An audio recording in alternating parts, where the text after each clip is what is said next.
Hey guys, it's Bella. Welcome back to my channel. Happy New Year. I hope you guys are all having a great start to the new year. 2024, it's our year. I can feel it. Good things are coming to all of us. I just know it, okay? I feel it in my bones. If you're new here as well, welcome. We talk about true crime cases on this channel, usually on Mondays. And today we are covering a solved case. It's the case of Mike Williams. And this case took almost 17 years to solve. So it happened back in 2000 and then all kind of unraveled in 2017. And this case, you guys, is insane. Like, had me pulling my hair out when I was researching it. Insane. Before we do get into the case, I just quickly want to thank today's sponsor Wild for making this video possible. 2024 resolutions for me is all about, you know, small changes, because I feel like when you accomplish a small goal or small resolution, it makes you feel so good and just motivates you to do more and keep going and kill more goals. And the best way to get that feeling is to start small. So for me,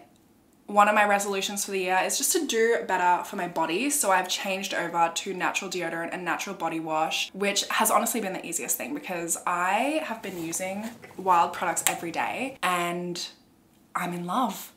And I feel like natural products kind of scare people. Like, people hear natural deodorant, natural body wash, they're like, well, am I gonna stink? No. Wild is the best of both worlds because they have a 24-hour odor protection. They have, like, it moisturizes your body. They also have really unique scents, which is amazing because if there's one thing I value about myself, it's smelling good. Like, I do not want to smell bad. I always want to walk into a room and people are like, wow, you smell amazing. Why do you smell so good? And oh my goodness, I wish that I could just like project the smell of these through the screen to you because they smell unreal. The deodorant I'm using is the Cotton Fresh and Sea Salt, and it just smells so fresh and so good. Their body wash and their deodorant both contain no single-use plastic. They come in these reusable containers as well, which, might I add, looks so cute in the bathroom. Are you kidding me? And it's also personalizable. This one says Bella. So they're refillable. So these refills are also compostable as well. So every time you refill them, you save 30 grams of plastic, which, I mean, you smell good, you feel good. They are vegan, they're cruelty-free, and they also have some amazing limited edition deodorant scents for the new year, so highly recommend checking them out. Making an impact is really easy to do if you start small and make small changes, and this is the perfect way to do it. So if you guys are interested, you can get 20% off if you click the link in my description and then use the code BELLA2024. I will leave all of the information for that in the description box down below, so definitely make sure you guys check that out. And let's go ahead and get into today's case. So Jerry Michael Williams, who went by Mike, was born on the 16th of October in 1969. He grew up in Bradfordville, Florida, with his older brother Nick, his dad, who worked as a Greyhound bus driver, and his mother Cheryl, who was a daycare provider. And his parents really wanted a good education for their sons. They wanted them to have every opportunity in life that they could give them. And so they saved their money to send both of the boys to North Florida Christian School, and both of the boys also got jobs working nights at the supermarket so that they could help their parents out a bit as well. Mike also killed it in school. He got good grades, he was student council president, he played football, he was a part of school clubs, and he also met his high school sweetheart and future wife, Denise Merrill, there when he was 15 years old, who Mike's family loved. They just thought that they were perfect together. He also had a good group of friends at school. He met his best friend, Brian Winchester, in grade 9, and Brian also met his future wife in school too, a girl named Catherine, and so they all became a close group of friends. And when Mike was 15, he also got into duck hunting as a hobby, which is something that he would love to do all throughout his life. After he finished school, he went on to attend Florida State University to study political science and urban planning. But before he even graduated, he was hired by a property appraisal group, and he really excelled in that line of work. I mean, he probably would have excelled in whatever he did because he was described as a really hard worker. The owner of the property appraisal company he worked for said Mike was the hardest working man that he'd ever met. In 1994, Mike and Denise got married and they bought a house in Tallahassee on Centennial Oak Circle. circle. And then in 1999, they had a child together, they had a daughter, at which point Denise quit her job as an accountant and stayed home to raise their daughter, which she was able to do because Mike at this point was on very good money. By 1999, he was earning like $200,000 US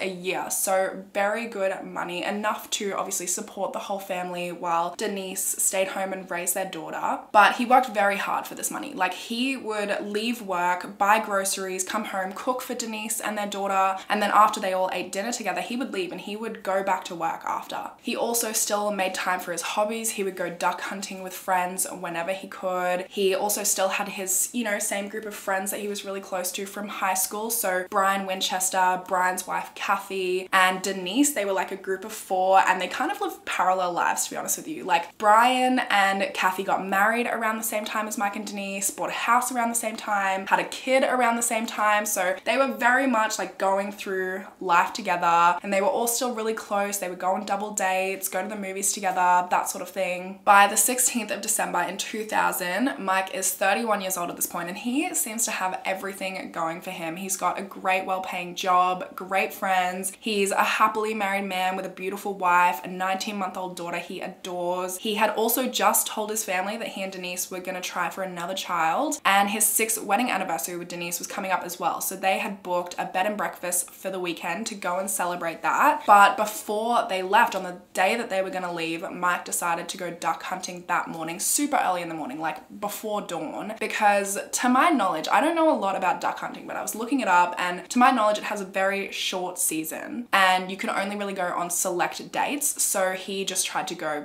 whenever he could, really. Whenever he got an opportunity to go, he would. So he leaves that morning, the morning of the 16th of December, well before dawn. He takes his boat and he heads out to Lake Seminole, which is this huge reservoir about 50 miles or 80 kilometers from Tallahassee. And after he left, he was never seen again. He never came home. Obviously, him and Denise were meant to leave for their anniversary trip that day. So she tries calling him. She never gets a hold of him, never hears back from him. And this was so out of character for him, because not only like would he not be late, but he certainly wouldn't be late without calling her and letting her know. And she also knew that he was really looking forward to this anniversary trip. So she was not feeling good about the whole thing. She was freaking out. She called her dad, Warren, who, you know, they immediately went out to Lake Seminole and gathered some friends and family to go to Lake Seminole and look for Mike. Denise's dad, Warren, also called Brian's dad. And so Brian and his dad came out to help with the search, which was really helpful because Brian and Mike often went duck hunting together, and Lake Seminole was huge. Like, it was 37,000 acres. So having Brian there, who went duck hunting with Mike, who knew the areas that they would hunt in, was really helpful to like narrow down the search area. Denise's father, Warren, also called the Florida Fish and Wildlife Conservation Commission, also known as the FWC. And so they came out to help as well. And they also got deputies from the Jackson County Sheriff's Department to come and aid in this search for Mike. The search on the first day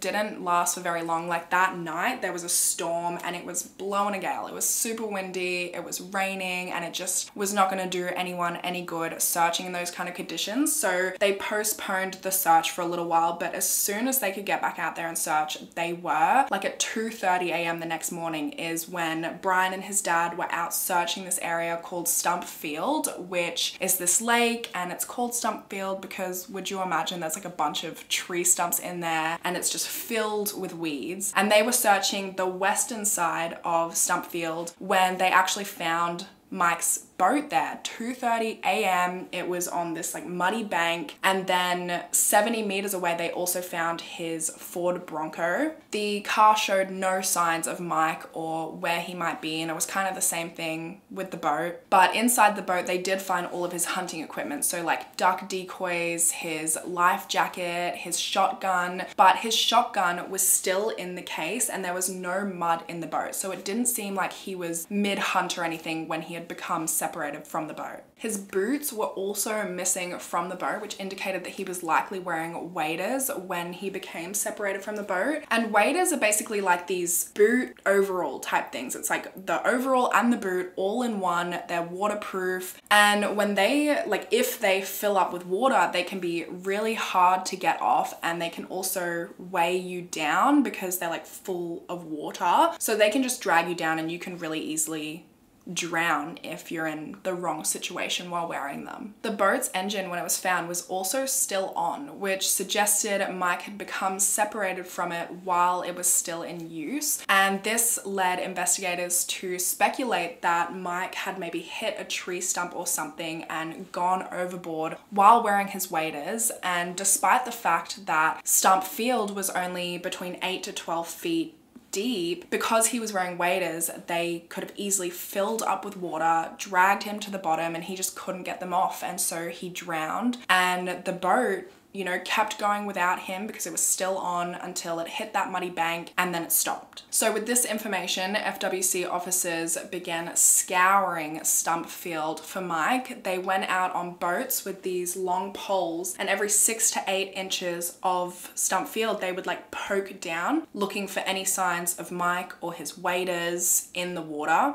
They also had underwater cameras that they would use to detect any kind of movement under the water. They had divers, they used cadaver dogs, they had helicopters and fixed wing airplanes going overhead looking for any signs of anything, like maybe his body floating to the surface, or maybe he didn't drown. You know, they're still holding out hope that Mike is still alive and they might be able to see him from above. And then they also had a ton of people on foot. They had friends, family, volunteers, members of the FWC, deputies from the sheriff's office, all out searching for Mike. As the days went on, it was becoming increasingly obvious to everybody that this was more of a recovery mission. They were looking for Mike's body rather than hoping to find Mike alive. Usually when somebody drowns, as the body decomposes, it ends up rising to the surface. And members of the FWC said that sometimes in these freezing temperatures, because it was super cold at this time, you know, it was December, and so in these freezing temperatures, it can sometimes take up to 7 days for somebody's body to rise to the surface. But it hit 7 days and there was still no sign of Mike or his body or his waders or any trace of him. By Christmas Day, the search was scaled back to just one FWC officer and one flight a day to check from overhead. Of course, there were still, you know, friends and family out looking for him, but the official search was really scaled back. Just 2 days later, on the 27th of December, this FWC officer actually found a camouflage hunting hat, and he went and showed this to Denise, Mike's wife, and Denise said that it looked just like one that Mike owned. But after searching that area, the hat was found in extensively. They found nothing more, and that hat could not be definitively linked to Mike. In late January, Mike's mother Cheryl paid for a private search and rescue team to go and research the entire area, but again, they found nothing. And the craziest part of this is that there had only ever been 80 drownings in Lake Seminole, and every single one of these drownings, the body was recovered within, you know, a couple of days, a week at most. And so if Mike did drown in Lake Seminole, he would be the first person to drown there whose body was not recovered. And so because of this, investigators came up with another theory that maybe he did drown,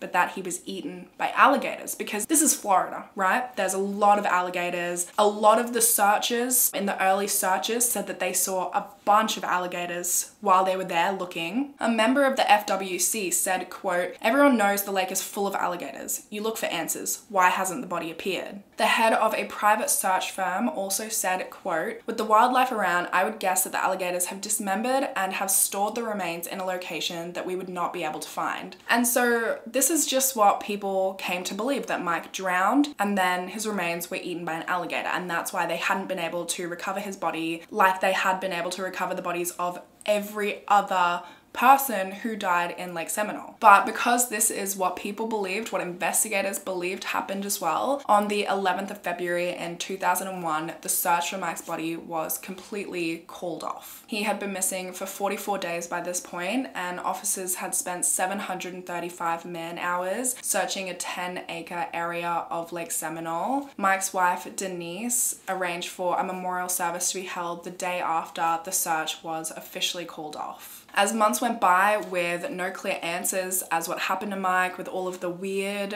circumstances surrounding his disappearance, the fact that there was no body, a lot of people began to speculate that maybe he didn't drown, maybe he actually faked his own death. Some law enforcement officers believed this to be the case, a lot of local people believed this to be the case, and even Mike's mum Cheryl thought that this could be a possibility because it was all just so weird. First of all, Mike almost never goes hunting alone. He almost always goes with a hunting buddy. So the one time he goes alone, he goes just hours before he's meant to leave for his anniversary getaway, and then he just vanishes into thin air, no trace of him. His mother Cheryl also said that he'd just recently told her that he wished he could get his hands on $50,000 and just take a year off. But there was also just so much that didn't make sense about him faking his own death. First of all, his daughter. He loved his daughter. According to his friends and his family, she was just the light of his life, so there's no way he would just up and leave her. He'd also just recently told his family that he and Denise were gonna start trying for another baby. So why would they make these plans? And he tells his whole family and then he just scoots off. His father had also recently passed away, so there was just no way he would leave his mum and cause more pain for her on purpose. And then he also had a bunch of exciting plans coming up. He had a cruise to Hawaii booked, he had a business trip to Jamaica coming up. So all of this had his mum Cheryl believing maybe he did fake his own death and disappeared, or maybe he didn't. Maybe something more sinister happened. And then just under 6 months after Mike's disappearance in June of 2001, a local fisherman actually found Mike's waders floating in Stump Field in Lake Seminole. And this fisherman was familiar with Mike's disappearance, so he immediately called the FWC, who came out to Stump Field to retrieve the waders and also, you know, search the general area for any more clues, anything else that may have come up. And they also brought some deputies from the sheriff's department with them. Inside the waders, they found some shotgun casings, and then they also found Mike Williams' hunting license with his signature, his photo, everything on it, which confirmed that these waders did in fact belong to him. 2 days later, when divers were searching Stump Field, at the bottom of the lake in the mud, they also recovered Mike's hunting jacket, and inside one of the pockets of the hunting jacket was a small flashlight. And it was definitely strange that this all of a sudden showed up 6 months after his disappearance, despite the 44-day extensive search that was conducted directly following Mike's disappearance. But nonetheless, the discovery of these items solidified the theory that Mike had drowned there in the lake. Now, the waders, the hunting jacket, the flashlight, it was all in very good condition, despite the fact that it had been supposedly in this lake for the past 6 months. There was no human DNA inside these waders to indicate that Mike had ever worn them. There was also no poke marks in any of these items, despite the fact that investigators had gone through the whole of Stump Field poking with these pointy sticks every 6 to 8 inches, looking for any sign of Mike or these waders. There was no poke holes, there were no marks on them, no alligator teeth marks, no marks from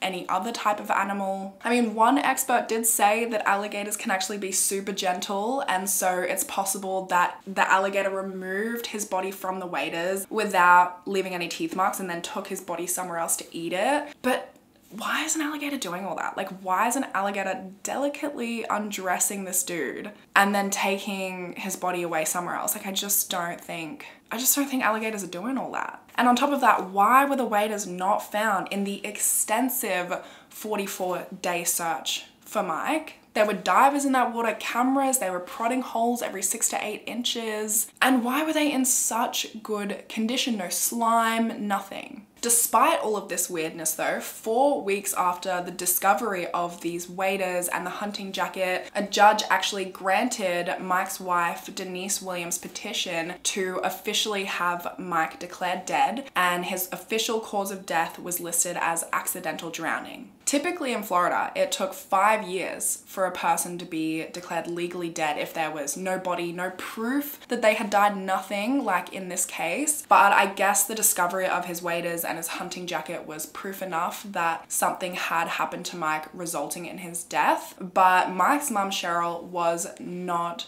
happy about this ruling because she just didn't believe it was an accident. She didn't believe he simply drowned. The whole situation was just super off to her. She didn't have the money for a private investigator, and so she actually ended up investigating this case herself, and she compiled a 27-page document about all of the things in this case that did not add up. Some of the things that she outlined in this document were, quote, the boat where his Bronco was found, which he would presumably have used to put his boat in the lake, was an undeveloped patch of mud, yet very nearby were finished concrete launches that he was known to have used in the past. The storm the night after he was reported missing had westerly winds that should have blown the abandoned unmoored boat across the lake to the Georgia side. When the boat was recovered though, the engine was off, yet the gas tank was full. According to the manufacturer, if the engine had been running when Williams allegedly fell out of the boat, as investigators had theorized, it should have stayed on, with the boat running in circles until its fuel was exhausted. She also outlined the fact that Mike almost never goes hunting alone. So for him to randomly go hunting by himself on the day that he disappeared is strange, to say the least.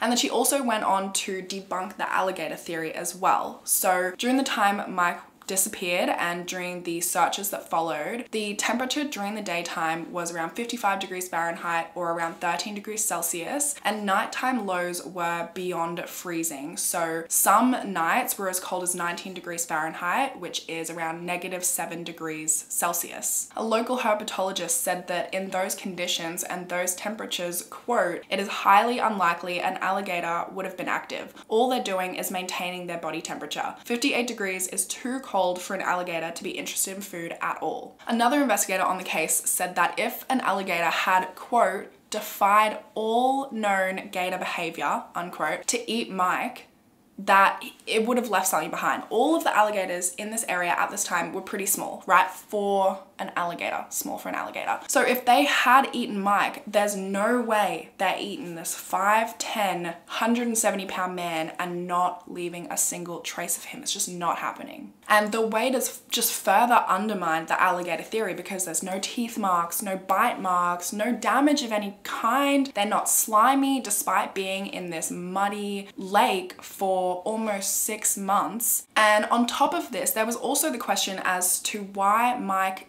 even would have been wearing these waders, because according to one of his friends who he often went hunting with, he went hunting with this friend as recently as 1 week before his disappearance, and this friend said that Mike was very cautious, like he was very all about safety. He kept his guns at work so they would never be at home near his daughter. He was very cautious. He would never put on his waders until he got to the point where he was ready to stop and get out of the boat and start hunting. He would never wear them while he was just driving the boat. And this was a common safety practice that was used to avoid the exact type of accident that investigators believed Mike had had. This friend said, quote, as much as he preached that to me, why would he be wearing his waders while driving the boat? So Cheryl submitted this 27-page document with all of this information in it to various law enforcement agencies, urging them to reopen Mike's case. She wrote to them, she called them, she was tireless in her efforts, but over the years,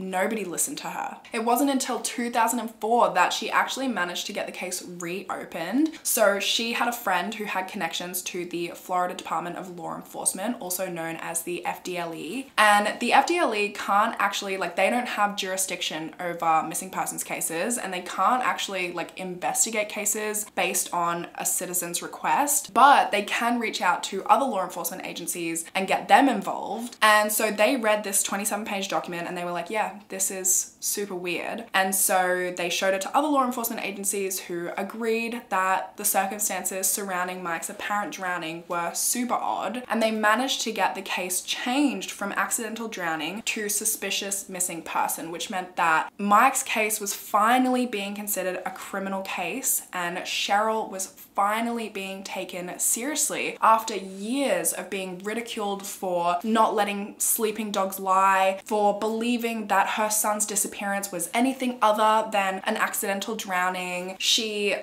lost her granddaughter because of everything, because Mike's wife, Denise, didn't want an investigation into the case. She wanted to move on with her life. She didn't want to dwell on it. She didn't want to keep looking into it. She's like, look, he's obviously drowned, so why are you still going on with this? And if you keep trying to get the investigation reopened, then I'm not going to let you see your granddaughter anymore. And for Cheryl, that was really hard, but it was really important to her that her son gets justice. It was the price that she had to pay. As the investigation got underway, it became evident almost immediately that this was going to be very difficult, because Mike's case had never been treated as a criminal investigation, which meant no evidence had been preserved whatsoever. Not the waiters, not the hunting jacket, not the car, the boat, nothing. Which also meant that the areas that these items were found in were never considered crime scenes. So no evidence was ever collected from them, no footprints, no tire marks, no forensic evidence whatsoever. And everyone who aided in the search, friends, family, volunteers, they were all allowed to walk over the whole area as they pleased. So it was impossible to gather any evidence from those areas, from those items. All of Mike's items had been returned to his family long ago. So it was impossible for them to get any forensic evidence in this case. So this was a really frustrating case for investigators, and one said, quote, "We know we're at a brick wall and are pounding our heads against it." He said that they were trying to make up for the fact that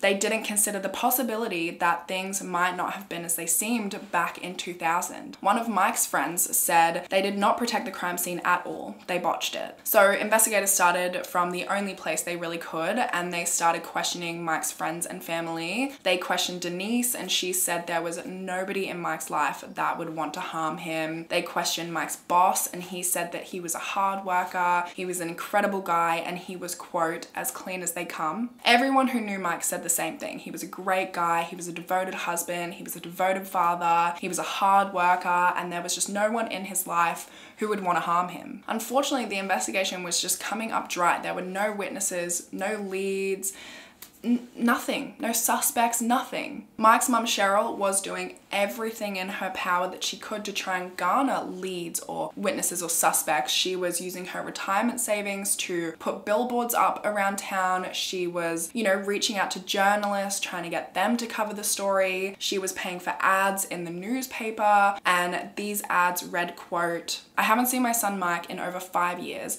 Will you please take a moment to read this and help me find him?" Unfortunately, by 2006, the case had gone cold again. Investigators stopped returning Cheryl's calls, and in 2007, they closed the case. In that same year of 2007, though, Mike's brother Nick was going through all of Mike's belongings that had been returned to the family, and he was looking through all of the firearms that Mike owned that had been returned to them by Mike's wife, Denise Williams, and he realized there was a gun missing. It was a 22 caliber Ruger pistol, and this gun had been handed down to Mike. Like, Mike inherited this when his father passed away, so it was really important to Nick that he get this gun back. And he contacted Denise and asked about the gun, and she said, "I lost it. I even put an insurance claim in for this gun, like, it's gone." And Nick just did not believe her, so he ended up contacting the police himself to report this gun missing. And what do you know, when he reported it missing, Denise magically found the gun and returned it to Mike's family. And this was kind of a turning point in the case, because it kind of made them question, why was she hiding this gun? Is there more that she's hiding? And oh boy, was there more that Denise was hiding. So before Mike disappeared, he had 3 life insurance policies that totaled $1.75 million. So one was worth $500,000, one was worth $250,000, and another was worth $1 million.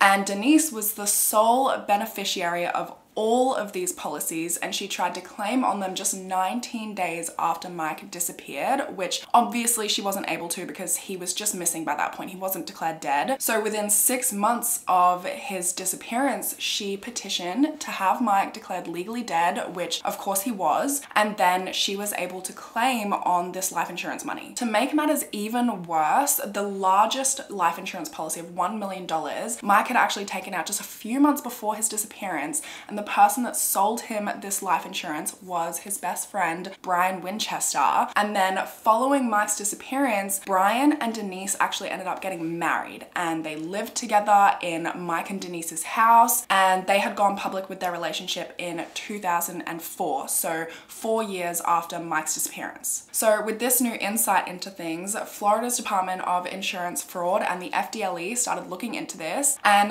Mike had been missing for 7 years now, and the statute of limitations on insurance fraud is 5 years, but under special circumstances that can be extended to 8 years. So they were kind of under a time crunch to investigate this. Since Mike's disappearance, Denise and Brian had refused to speak to the media. They didn't want any involvement in the case at all. But following this information coming to light, they made a rare public statement where they said, "For 7 years, we have prayed and hoped to find out with certainty what happened to Mike. Nobody wants Mike found more than we do." Brian was brought in for questioning and of course denied any claims of insurance fraud. He said that Mike simply wanted a bigger life insurance policy now that he was a dad, and he just helped him to facilitate that. He also denied any claims that he and Denise were having an affair before Mike's disappearance. He said that at the time, in December of 2000, that he was still happily married to his wife, Kathy. And he also denied any claims that he and Denise were involved in Mike's disappearance, and said that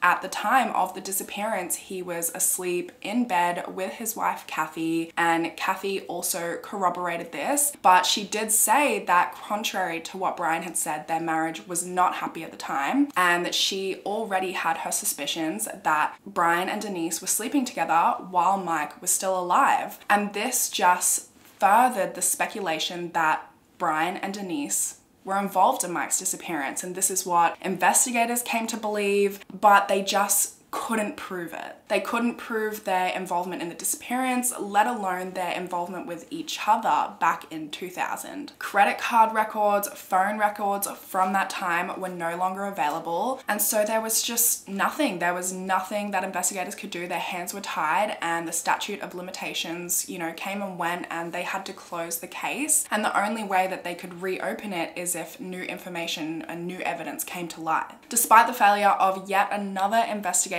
into Mike's disappearance, his mum, Cheryl, was undeterred. She was one badass woman, and she would go and picket outside Denise's father's church, which was the church that Denise and Brian also attended, and she held up a sign with Mike's face on it that said, "Please help me find my son." Eventually, in 2011, she managed to get the Investigation Discovery Channel to do a segment on Mike's disappearance, which unfortunately did not produce any new leads. On New Year's Day in 2012, Cheryl began writing a letter every single day to the governor asking for another agency besides the FDLE to be put on the case, or to have a special prosecutor put on the case to investigate it, because she was really unhappy with the way that the FDLE had been handling the case. And she believed that one agent in particular named Mike Phillips, who was a friend of Mike and Denise's, was hindering the case. She wrote a total of 240 letters to the governor before finding out that he had not opened a single one. The governor's office had simply forwarded the unopened letters to the FDLE of all people, and they just put them in a case file, which was just a massive gut punch to Cheryl. And she said, quote, "They could not have hurt me more if they had punched me in the face." Fast forward to August of 2016, so it's been almost 16 years since Mike has disappeared now, and Denise and Brian filed for a divorce in 2016. They had been separated for 4 years by this point, since 2012, because Brian had a sex addiction and they both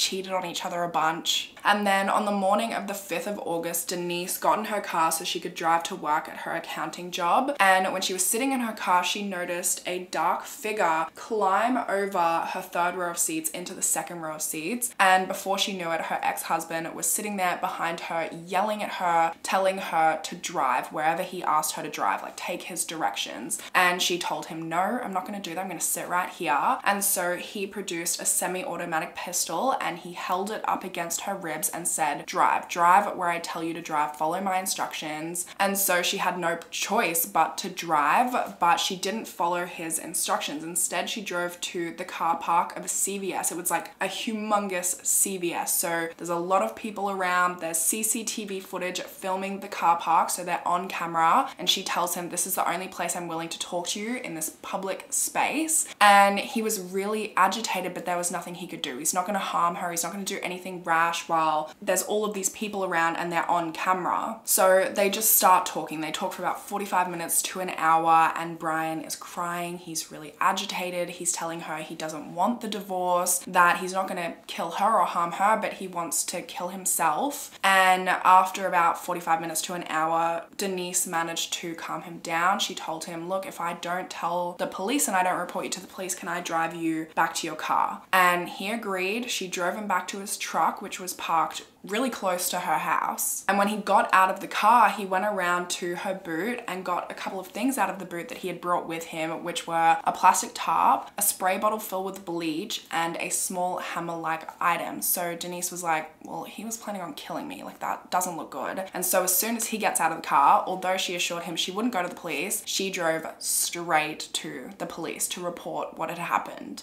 She said that she wanted Brian arrested immediately, and the police couldn't believe it because for the past 16 years, like, they've suspected that her and Brian have been involved in Mike's disappearance for years now, but for the past 16 years, she has been completely unwilling to talk to police, so she could not believe that she just voluntarily came to them with no lawyer. So they take her in to get her statement, and she asks if a detective named Mike Phillips is there at the time, who, if you remember, is the detective that Mike's mum Cheryl was not a fan of. And the officer talking to Denise acts like he's got no idea who Mike Phillips is or about his investigation into Mike's disappearance, because obviously she asked if Phillips was going to be there to see if she was going to be asked about Mike's disappearance while she was there. Anyway, she dives straight into the kidnapping that had taken place that morning. It was a pretty cut and dry case of armed kidnapping, and with the CCTV footage from the CVS parking lot, it would be pretty easy to convict Brian of armed kidnapping, which has a 10-year minimum term of imprisonment. But the police actually don't really care about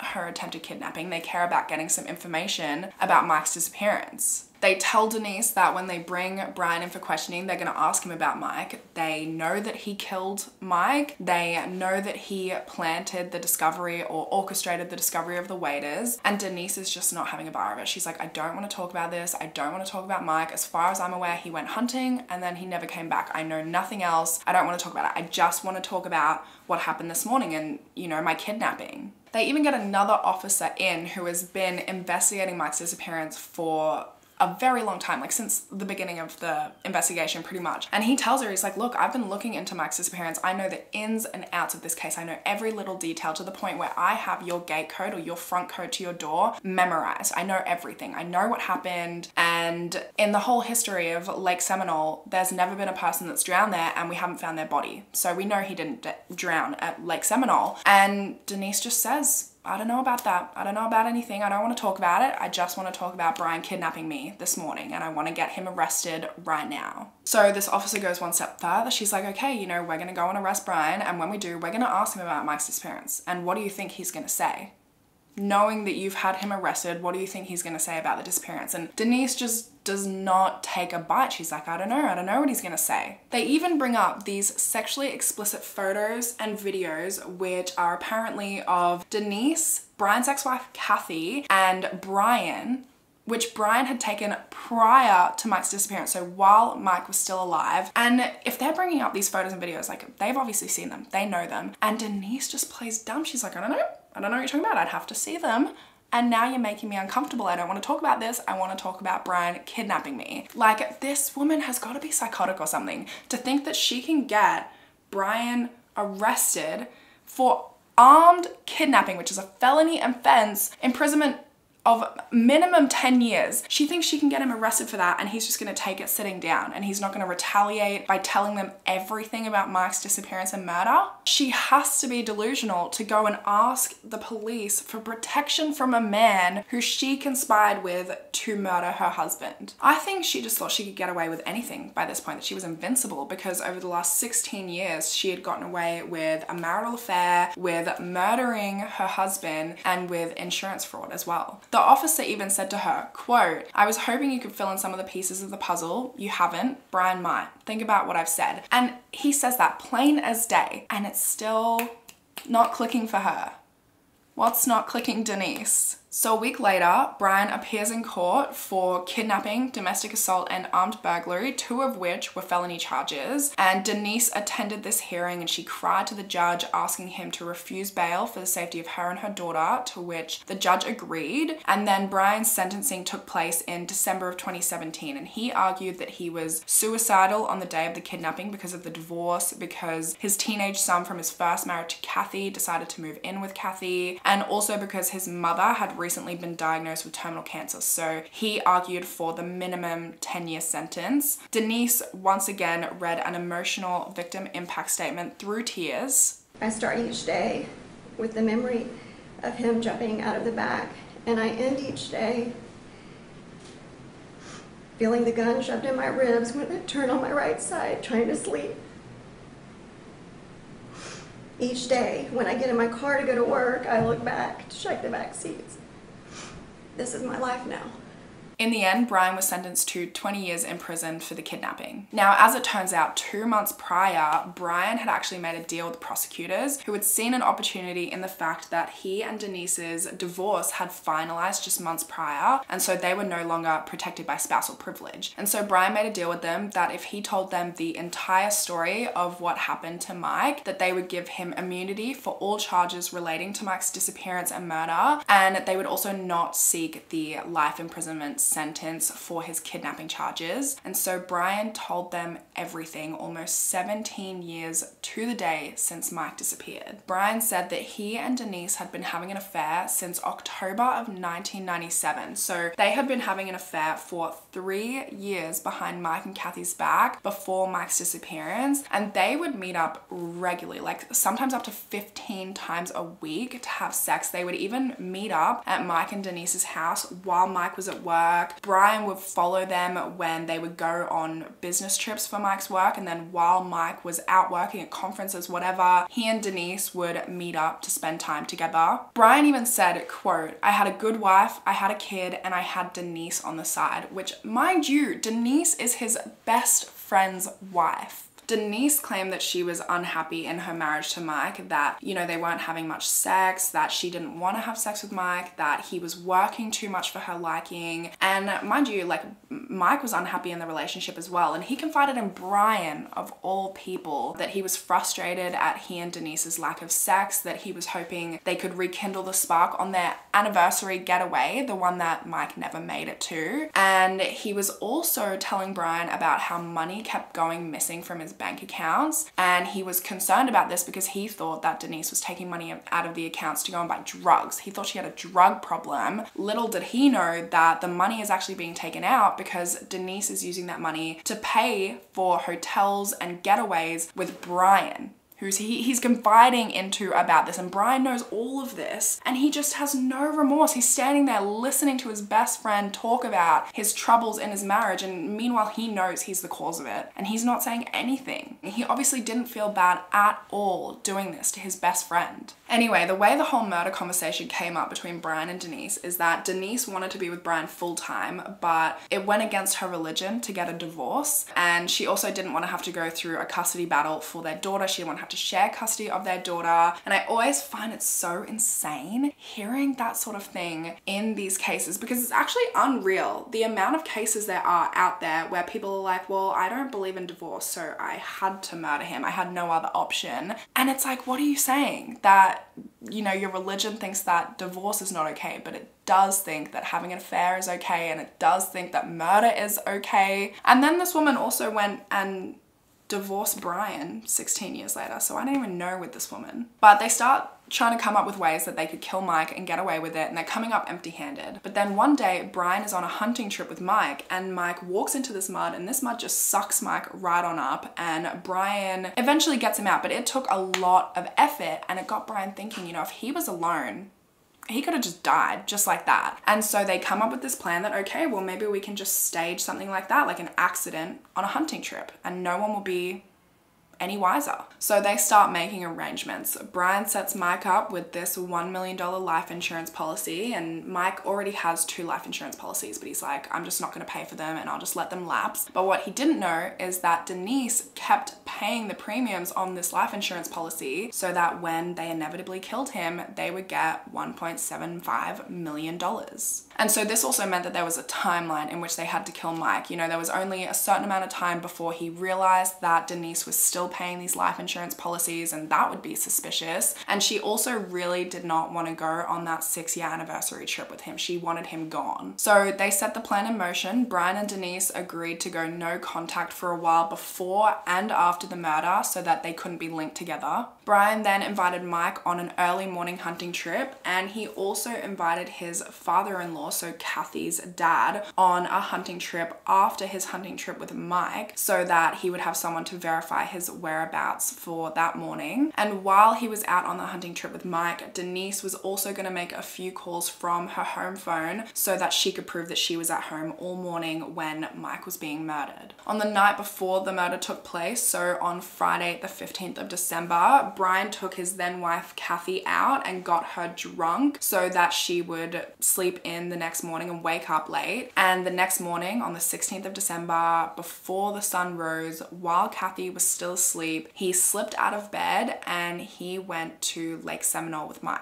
He told him that he was taking him to a special hunting spot and that he'd need his waders. He also told him that his phone was dead and not to call him for any reason, and that way he couldn't be linked to having gone out hunting with Mike that morning. Once they got out onto Lake Seminole on the boat, Brian had Mike put his waders on, and then he pushed Mike overboard, hoping that his waders would fill up with water and he wouldn't be able to get them off and he would drown. But somehow Mike was able to get the waders off and get his hunting jacket off, and he was in the water calling out to Brian to help him get out of the water. And Brian, in a state of panic, shot Mike in the head with a 12 caliber shotgun, killing him, which is so sad to think about. Mike just being helplessly in the water, realizing just before his death that his best friend, who he's been friends with since grade 9, is trying to kill him. That was his last thought, his last realization that he would have had. Afterwards, he dragged Brian's body out of the water and into the back of his car, and then he went back and he pushed Mike's boat back out into Stump Field. He then drove home, and as he was driving home, he was dismantling his shotgun and he was throwing it out of the window. And when he got home, Kathy was still sound asleep, so he crawled into bed next to her and then pretended that he'd overslept and missed the hunting trip with her dad, his father-in-law. He also called his father-in-law to say that he'd overslept, he wouldn't be able to make the hunting trip, and that way he also had phone records that proved he was at home that morning. All the while, he still has Mike's body in the back of his car. Later that morning, he drove to Walmart where he brought a shovel and a tarp, and he drove out to a lake that was about 10 miles or 16 kilometers from his house, and he buried Mike in a shallow grave. Not long after that, his dad called him to say that Mike was missing and that they had to go and search for him, and he went and helped search for his friend that he had just murdered. Brian claims that he never told Denise the full truth of what happened that day and that she never asked, and he said that they both vowed never to tell anybody else. They waited a while before Brian ended his marriage to his then wife Kathy, and then he and Denise eventually went public with their relationship in 2004, pretending it was this new, fresh thing, when in reality they had been together since 1997. And then by 2012, when their own relationship started going downhill, they both became increasingly paranoid that one of them was going to talk or tell somebody about what had happened, and it was to the point where they would like pat each other down before they could talk about anything serious. serious. And then when Denise finally filed for divorce in 2016, Brian became so paranoid that she was going to talk that he broke into her car, tried to kidnap her, and you know the rest of that story. After Brian's confession, he ended up guiding police to the area in which he buried Mike's body, but he couldn't remember exactly where he had buried him. So investigators spent 16 hours a day for 5 days digging 9-foot or 2.7 meter deep holes in the area, and then eventually they got cadaver dogs in who helped them locate Mike's body, and they were able to recover 98% of his bones, as well as some of his clothes like his winter boots and his gloves that he had been wearing. So Brian made this confession in October of 2017, and then his sentencing happened in December of 2017. And obviously Denise spoke at his sentencing. She was none the wiser about any of this. She had no idea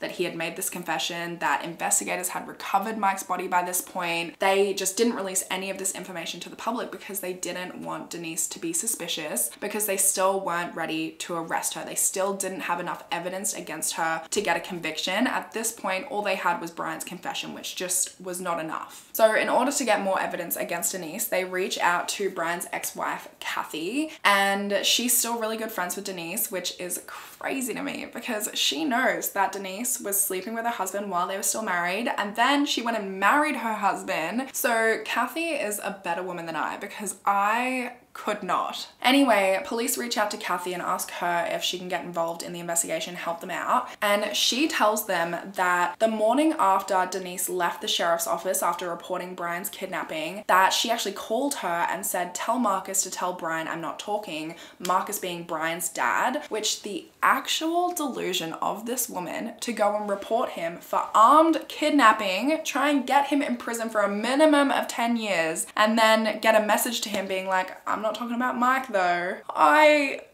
Honestly, I don't know what this woman is on. Anyway, Kathy tries to get her to, once she starts working with police all this time later, she tries to get on a recorded phone call that police are recording to get Denise to say something similar, and she tells her that she's been subpoenaed in relation to the charges against Brian, and she was worried that they would bring up Mike's disappearance. Brian told me that y'all planned it. Planned what?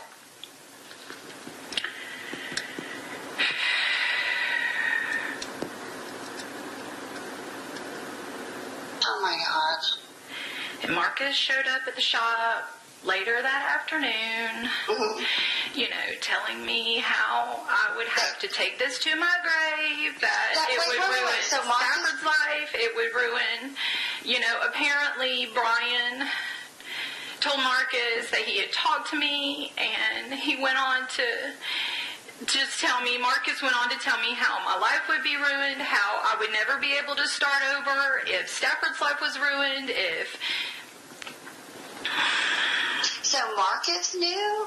Denise doesn't admit to anything on this phone call, but what she does do is when confronted about having a role in Mike's disappearance, her immediate reaction is to ask if Marcus knew. She also agreed with Kathy that she had said, "Tell Marcus to tell Brian I'm not talking." And she's also just so calm about the whole thing, which it's just so unlikely that an innocent person would react so calmly about, being accused of murder. So while she doesn't outright admit to anything on this phone call, she does allude to it, and that's good enough for investigators. On the 8th of May in 2016, which just happened to be Denise and Mike's daughter's 19th birthday, Denise, who was 48 years old at this point, was arrested outside of her office for first-degree murder, conspiracy to commit first-degree murder, and accessory after the fact. She pled not guilty to all charges, and her trial began in late 2018. During the trial, Brian was the star witness, and at one point the defense tried to say that he was just obsessed with Denise, so he did the whole thing without her knowing. And he said, quote, "Denise and I were best friends. We were Bonnie and Clyde. We were partners in crime. Were we obsessed with each other? You could say that." In December of 2018, so almost 18 years to the day since Mike's murder, Denise was found guilty on all counts. And at her sentencing hearing, Mike's mother Cheryl gave a very emotional victim impact statement. I would go out and put up missing person signs with Mike's picture on them.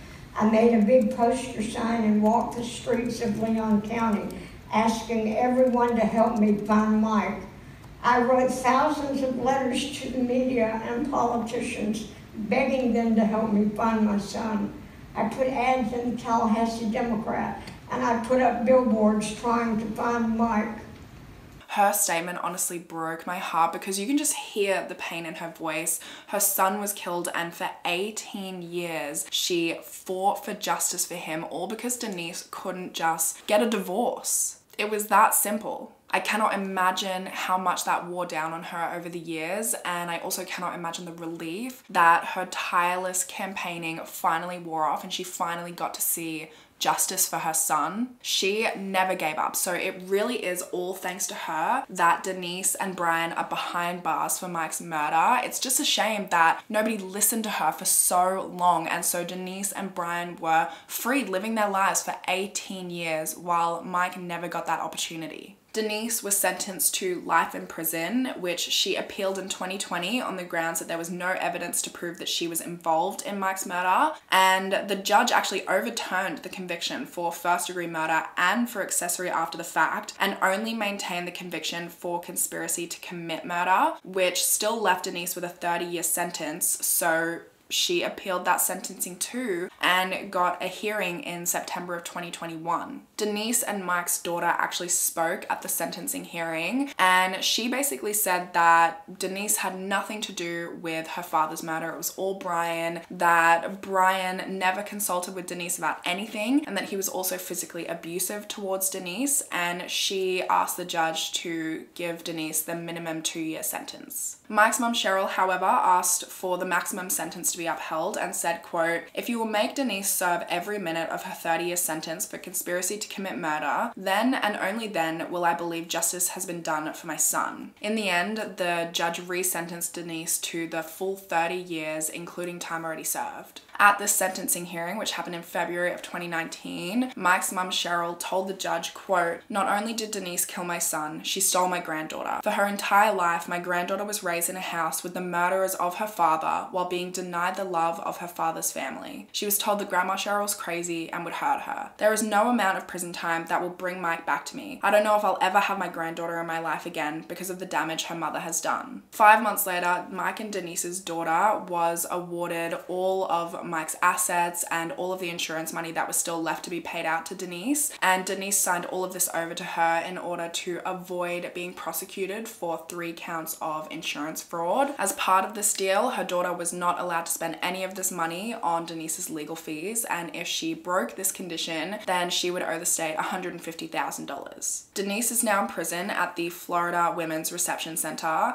and Brian is in prison in the Wakulla Correctional Institution. Mike and Denise's daughter has since handed over Brian's remains to his mother Cheryl so that she could have a proper burial, and she invited any and all of Mike and Denise's friends and family to attend the funeral, saying, quote, "I want everyone to come who loved Michael." On the 20-year anniversary of Mike's death, she also held a memorial service for all those who helped bring Mike's killers to justice. But that is everything. That's everything for this case. That's it from me today. I honestly thought that this case was so insane while researching. Like, Denise is a nut job, Brian is a nut job, but Denise is more of a nut job. She is delusional. She just thought she could get away with anything. She thought she was like walking on water, but Mike's mom Cheryl was there to save the day. She spent 18 years like being ridiculed by people who were just saying, let it go. Like, he obviously just drowned. You just need to let it go, move on with your life. And thank God she didn't let those people get to her, because if it wasn't for her, this case probably never would have been solved. I also couldn't find anything online to say whether or not Cheryl was able to reconnect with her granddaughter, but it's just so sad that she was kept from having this relationship with her granddaughter, her last link to her son Mike, all because Denise is a whack job and decided to murder her husband and this girl's father. It's actually psychotic. Like, Denise is actually psychotic. When she got sentenced, like the first time as well, she just sat there emotionless, just stared straight ahead. Like, she's psychotic. But yeah, that's everything. That's everything for this case. I really look forward to talking to you guys about this one in the comments, because it's just so unreal. Like, I cannot believe there are actually people out there in the world that are this evil. Like, Denise is the epitome of evil. You hear cases like this and it just reminds you, like, there are some messed up people in this world. But that's all. I hope you guys have a wonderful rest of your day, and I'll speak to you in the comments, and hopefully I'll see you in my next video. Bye guys.